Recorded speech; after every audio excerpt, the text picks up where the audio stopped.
Dneska môj kamarát, ktorý hral so mnou Admin Abuse, bude otvárať tieto lucky bloky.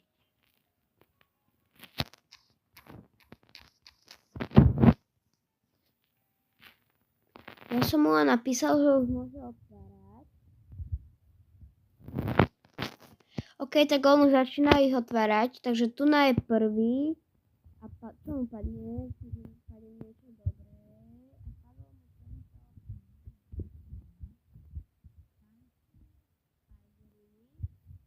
Tu by mu mohlo padnúť Lost 6-7. OK, padlo mu Lost Tortoise.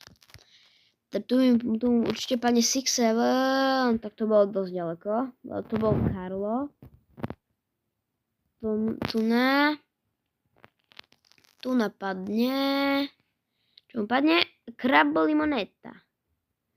OK, a tu nám by mohol padnúť napríklad Bandito Burrito. OK, toto je pre tento short všetko a